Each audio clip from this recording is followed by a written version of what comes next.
retired US Army colonel takes a train to the Ivano-Frankivsk region, which is now part of Poland. No, this is not a script for Netflix miniseries. This is what they want us to believe. Welcome to Stop Fake. Watch this. Prime Minister of Hungary Viktor Orban stated that Ukraine is a financially non-existent country and the war will end immediately with the support of partners. Local media, including the Hungarian24.hu, extensively covered his speech and quoted him on this.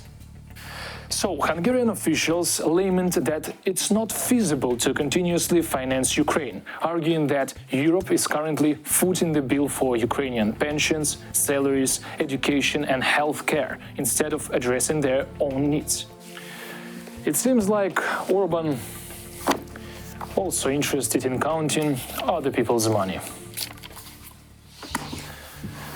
It's no secret which country Mr. Orban supports. The claims about Ukraine's financial collapse are being spread primarily in Russia, with the help of traitors. But problems in the economy are snowballing. With monthly expenses of 250 to 300 billion UAH, Ukraine collects 80 to 100 billion UAH in taxes.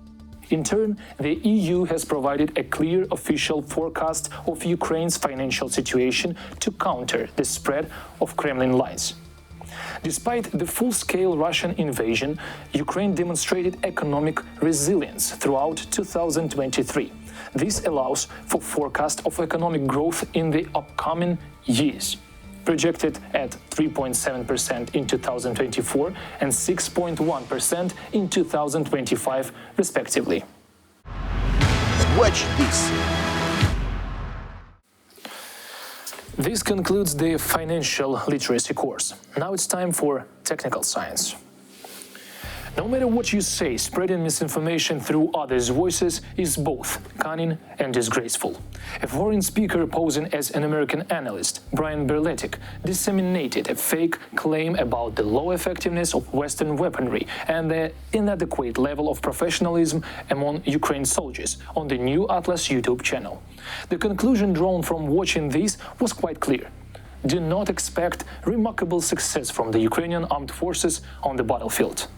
Russian forces have an advantage in terms of the number of armor, the number of artillery. They have their entire air force at their disposal. They have all of these long-range missiles at their disposal, cruise missiles, Garan-2 drones. They have all of these weapon systems, and you are going to transfer these main battle tanks to Ukrainian forces who will never be trained well enough to operate them effectively on the battlefield. Most often, we perish in our own dreams. That's the exact sentiment one feels after statements about the inefficiency of Western weapons against the Russian army. However, the actual casualty figures paint a different picture. But who cares when the agenda of Russian officials is to actively promote such fakes?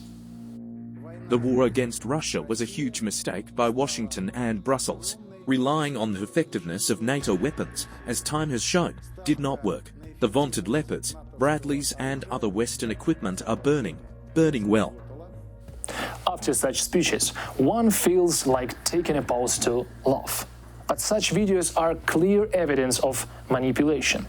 Russia aims to provoke partner countries to stop supplying aid to Ukraine because there is no point in supporting a country that seems to be facing defeat.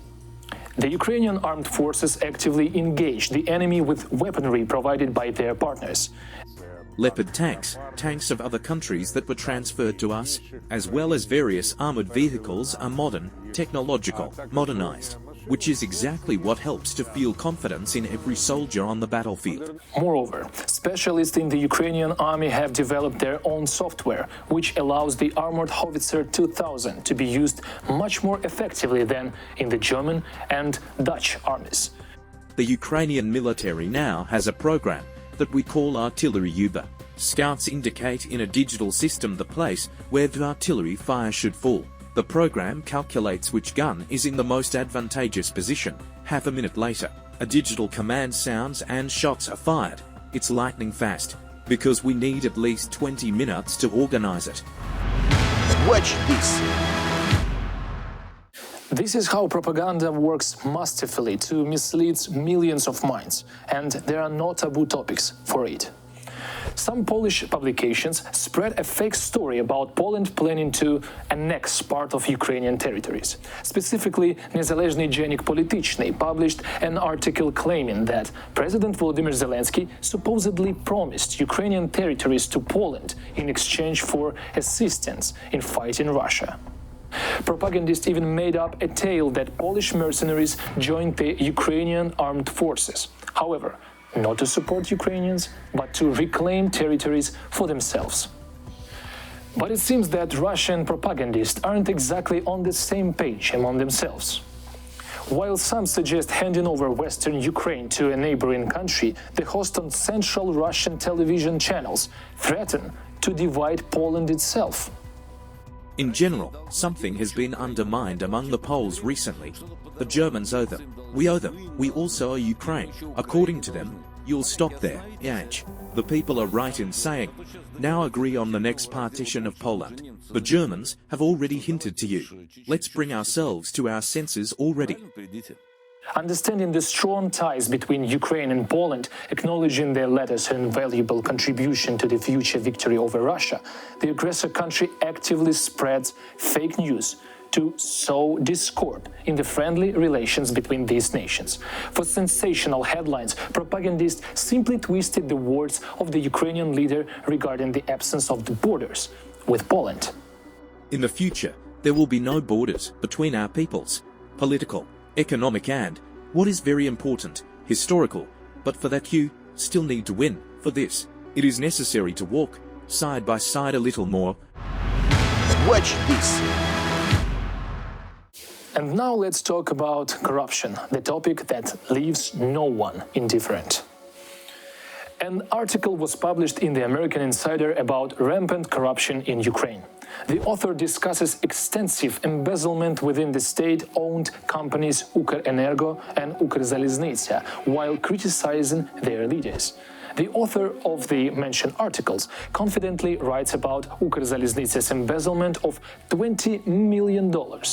This is a blatant manipulation. The truth is that this figure represents the cumulative losses over 8 years, not just a single year, and those responsible have already been held accountable. We have already prosecuted 8 department heads of Ukrzaliznytsia responsible for procurement. Systemic changes are necessary at Ukrzaliznytsia to eliminate the very cause of corruption.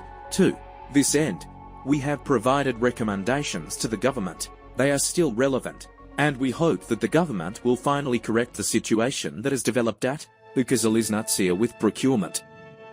The narrative that Ukraine is consumed by corruption is actively promoted by Russia. To achieve this, they invite foreign speakers, among others, to their central TV channels. The massive embezzlement of funds is presented as a universally acknowledged fact. Yet, propagandists fail to provide evidence for their accusations.